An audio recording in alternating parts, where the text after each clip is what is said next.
What's mine is mine, and mine and mine, and mine and mine and mine. Not yours.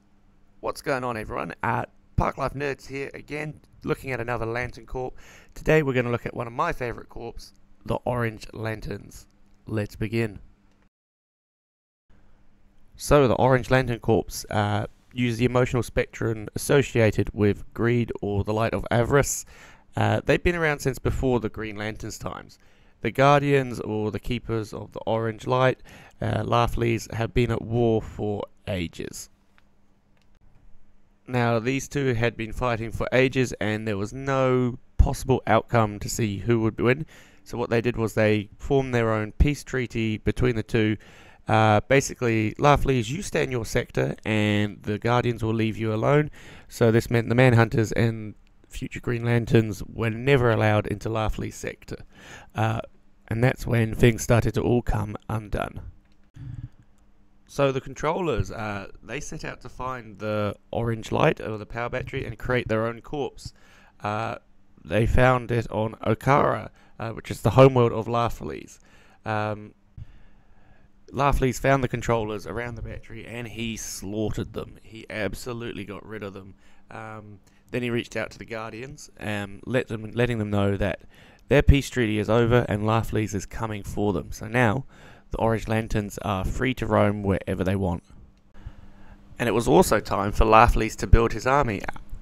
Now the Orange Lantern Corps is slightly different from the other corps, whereas its members are basically just Laughlys. Any other Orange Lantern you see is either a rarity such as Hal Jordan, Kyle Rayner with a ring on their finger, or it's basically someone Laughlys has defeated in battle and he takes over their body, reanimating it as a construct in his army. So he's a huge army of constructs.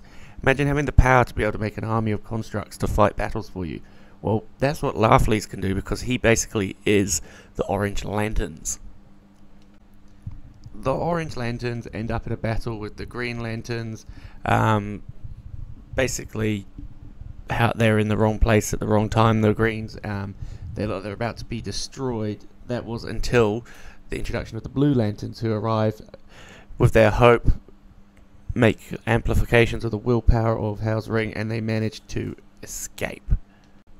Now, if you're one of the most greediest creatures in the universe and you see a brand new ring arrive and its power helps one of your enemies, what are you going to do? Well, you want that ring. So after finding out the homeworld of the Blue Lanterns, Laughlys attacks.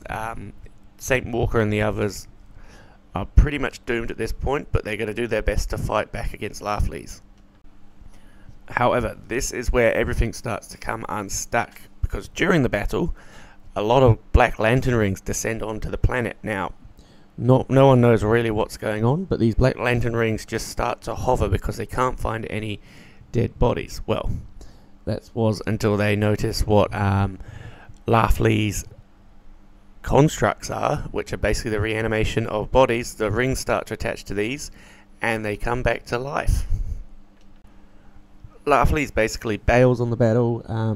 As he's escaping, he is saved by Atrocitus, who is the leader of the Red Lanterns, and his corpse.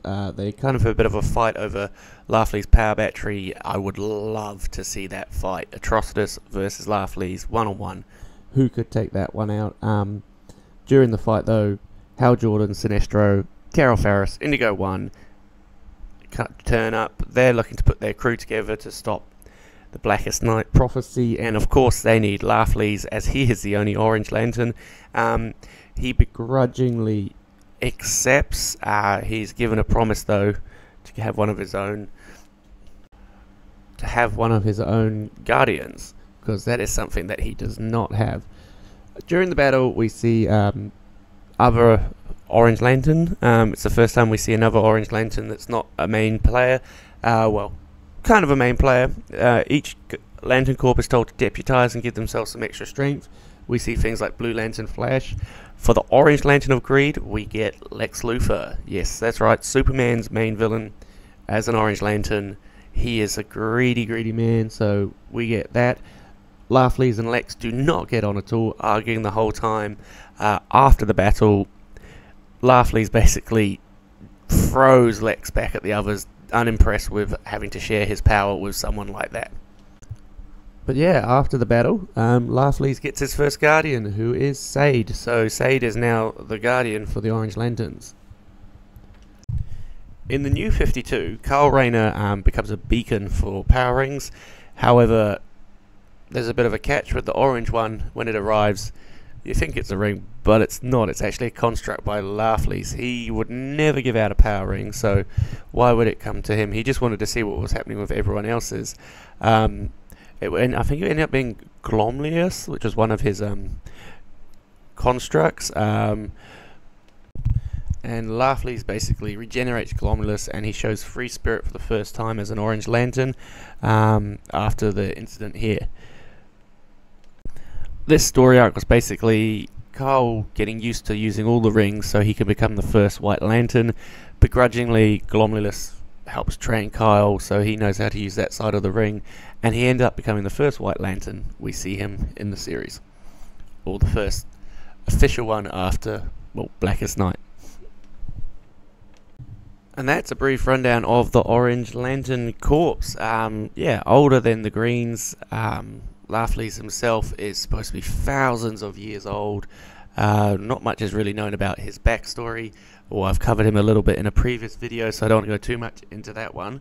But basically, since he's been attached with the Greed, he is a completely different person to who he was before all this ever happened.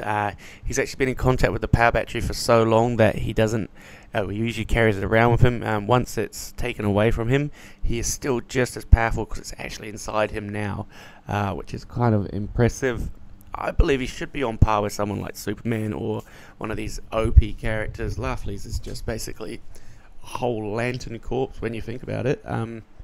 Now, Orange Lanterns, they have their own entity. The entity is Ophidian, terrible pronunciation there, or the Temper as it's known.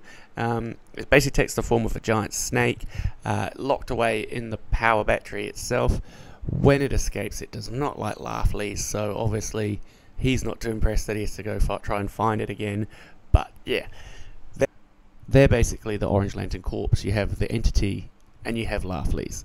There's also another cool story arc with Laughley's where he is on Christmas stealing stuff to give to Santa as he wants Christmas presents. Of course, why wouldn't the most greediest person in the universe want Christmas presents? He's heard of this guy Santa who gives out presents. So it's an interesting story of him and Hal basically waiting for Santa. And there you have it, guys. Just a quick rundown of the Orange Lantern Corps. Again, one of my favourite Lantern Corps. Mind you, I love most of these corps. I would love to see more of Laughley's coming up in the comics. Be interesting to give him his own main arc. He said Agent Orange, but one where he is the main villain. See what sort of trouble he can cause for the Justice League or for other Lantern Corps. Yeah, let me know what you think and tell me what you think about Laughley's. Cheers.